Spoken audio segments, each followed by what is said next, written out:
if someone doesn't know how to market, they need to have someone around them that does. Doing business without advertising is like winking at a girl in the dark. You know what you're doing, but nobody else does. Because a lot of people, they just, like you said, they just kind of see something, maybe copy it or mimic it, but they don't know what really goes into the foundation. Yeah. But you know what? I love the fact that he believed in his product. Yeah. And that's really what it's all about, believing in what you're doing. And so, let me ask you right off the bat, David, kind of give me a little bit of your background, where you came from, what life was like coming up, how David Villa was kind of shaped.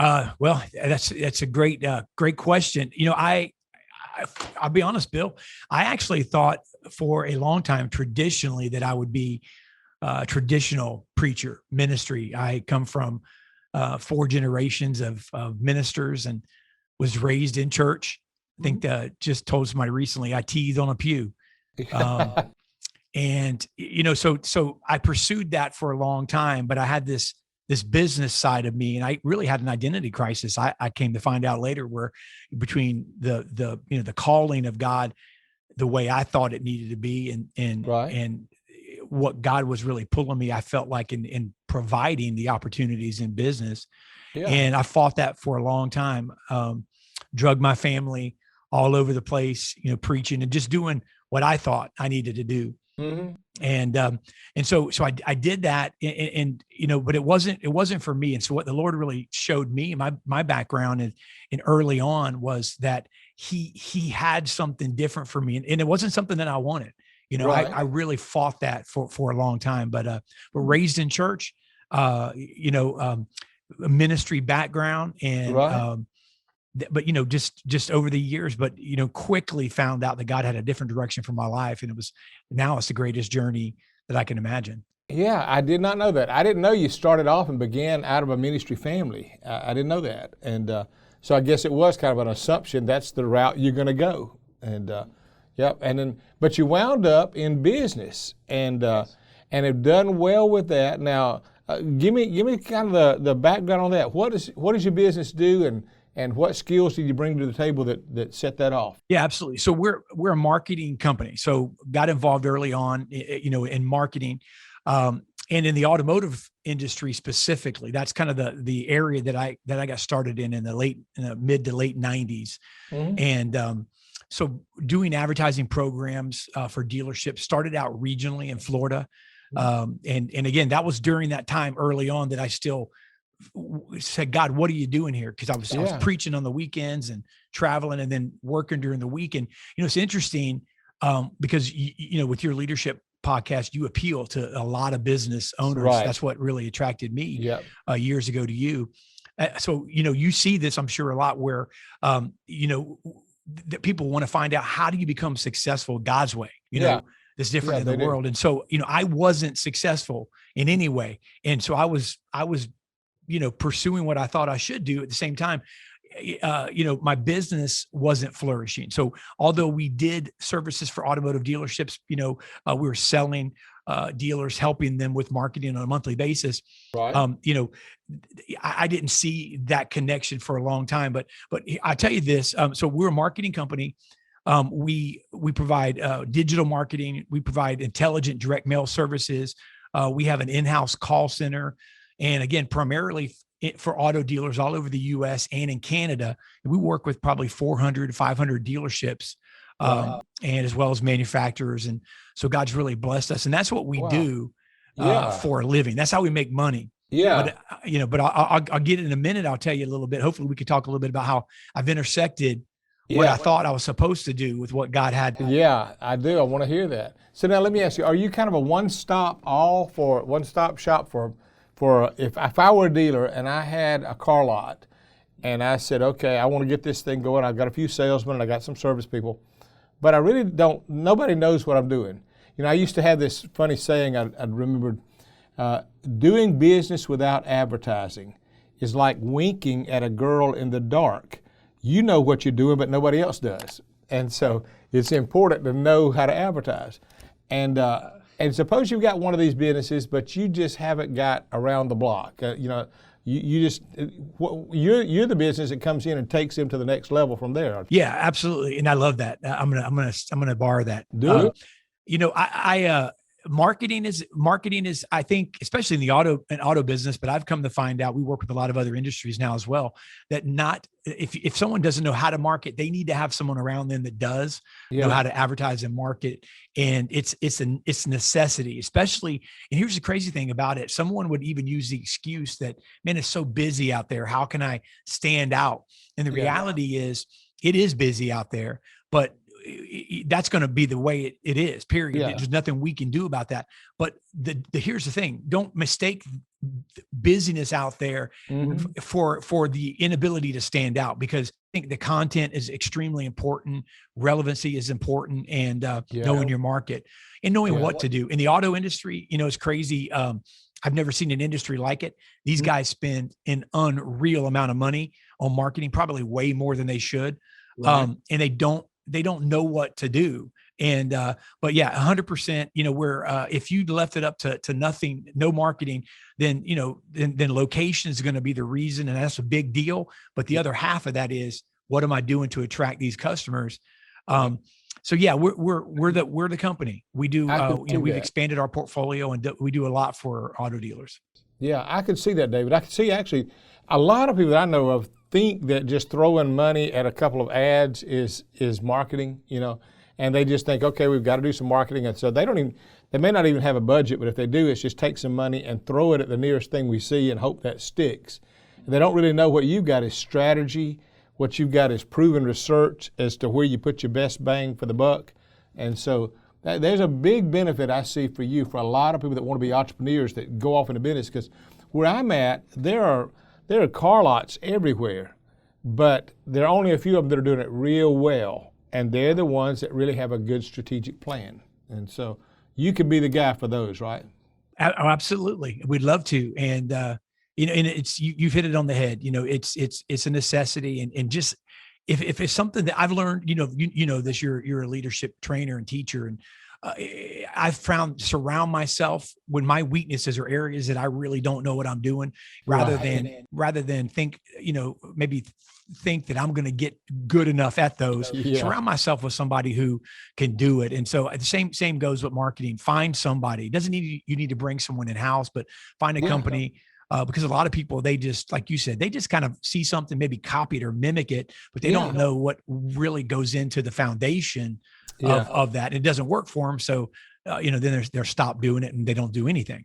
I think the worst thing you can do is nothing. Now, I want to stop this podcast and make sure I bring something to your attention, because if you have not gotten your copy of Bill Purvis's personal book, Make a Break for It, you are doing a disservice to yourself and your personal growth. And I'm not just saying it because I worked for the guy. I truly mean it. In this book, Bill goes into detail about his life and his crazy story that he had about a near-death experience where he should have died at 17 years old, and how he just went through this process and how he cried out to God and God saved his life, and all the incredible things that have happened since then. He goes through the life lessons he's learned, all the leadership lessons of the good and the bad, the highs and lows of becoming a pastor and starting at a church with only 32 people his first Easter Sunday, to the 10,000 plus people that were there each and every Easter Sunday when he stepped down and retired as pastor. It was just an incredible story, incredible book full of awesome leadership content and wisdom that you need to get your hands on. So if you have not gotten your copy yet,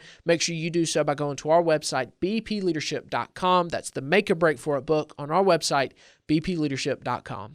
Yeah, that's right. And I've seen the benefit. Man, I wish everybody would use your company. I'm not kidding you. There was a friend of mine, I wanted him to meet you, and he passed away of a sudden heart attack. But he just moved to our city about 5 years ago and took a Nissan dealership. And within no time, he put that thing on the map. I mean, everybody had to drive a Nissan. And he only I know him. Terry Bell was his name. He only lived about 4 or 5 years, after he moved here to town. He passed away quickly. But he'd come to church, found the Lord here, just a great guy. But I remember talking to him, and he was one of those kind of guys like you, David, full of energy. And he just, in his mind, he believed everybody ought to drive a Nissan, or otherwise you're second class. And so he didn't care what you drive. He'd see somebody with a Benz and he'd say, when you get ready to trade up, now let me tell you what I got. And I used to love it, but he understood the advertising part. He put the business out there. And I always thought about you. I told him before he passed, I'd said I wanted him to meet you, and I'm so sorry we weren't able to get together. But that was the.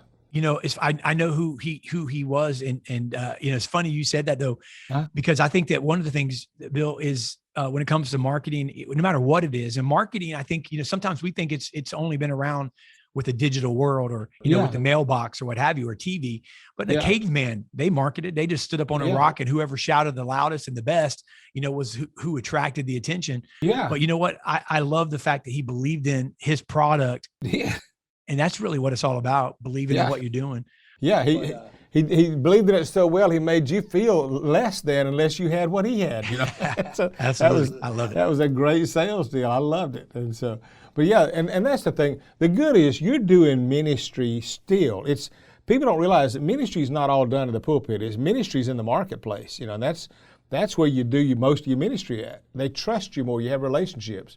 So the ministry you're able to do there has as big or bigger impact, certainly is more effective or as effective as any other ministry. So that's your mission field. So I like it. Well, and if I can say something about that just real quick, because there's a lot of business people that listen to you. That's the identity crisis that I had. That's the area right there where God had to teach me. And it took a while. It took a lot of me kicking and screaming and really questioning God, not knowing what I was supposed to do and how I was supposed to do it. I thought it was all, I was always taught that it was, church was on Sunday and Wednesday, and, that work was just something you did. But I'm going to tell you, I truly feel like, especially even in the last couple of 3 years, God has really placed a heart for marketplace ministry in me, where not just to be a Christian who owns a business, but to be a faith-based, Christian business. And it doesn't mean we go and we smack people on the head with the Bible. Yeah. It's just that we integrate, and so amazing to see what the Lord has done, even with some things that we do. We have our faith gear and faith-based selling, not products, by the way, that we make money on. We give 100% of the proceeds of faith gear away. Yeah. But it's my team here gets to come up with these designs and collaborations, and it just ties them into their passion, which is Jesus. Yes. And it allows them to do it at work. And it's just something I'm learning, but it's something that I'm watching God he's just blowing the doors off. We had the biggest year ever last year. And I truly believe that it's because we're starting to get some things right. That's right. You're right. If you honor him, I've always believed you take care of God's work, he'll take care of yours. And you honor him and do it his way, it makes all the difference in the world. So I like what you're doing. And it's true that the ministry part, what you're doing just by taking care of the people, taking care of the customers, and then also, letting them have a part of ownership in it when your team is feeling like we're doing something to help them, that does nothing but bond people together. So I love what you're doing. I love it. And that's the need. A lot of people, when they go, I had a guy that used to sell houses, and he was terrible at selling. I actually had to hire him on my staff because he was, a guy called me, it was the biggest realtor in town. He said, "Bill, can you give this guy a job?" And I said, "What do you mean?" He said he can't sell a house. He said for 1 year, he hadn't been able to sell one single house. He said, but he takes these couples off that are about to get a divorce, and he shares the gospel with them, and they get saved, and then they want to come back together and get married, and they don't want to divorce anymore. And he said, he's the best minister we got on staff, but he can't sell nothing. And so he said he already goes to your church. So I met him and got to talk to him and loved him, and I brought him on. He's been on my staff now 20 years. And he was called to be in ministry when he was on a real estate staff. But even there, he said, I was giving people some temporary needs and meeting their need, but I was really primarily concerned about getting them in an eternal home. And I like what you got sales guys that are thinking about more than just the sales, thinking about souls. So that's why I picked your company, David. That's why I wanted to get you, because I wanted you to tell us about that, a Christian-based organization. And now, do y'all pray together as a company? We do.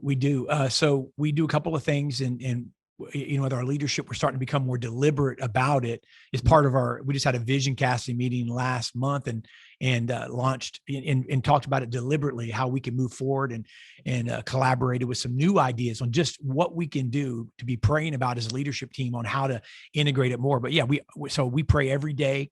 in a couple of different departments. There's leaders in those departments that Mhm. open up in prayer. And then every Tuesday, we have what we call Make It Happen.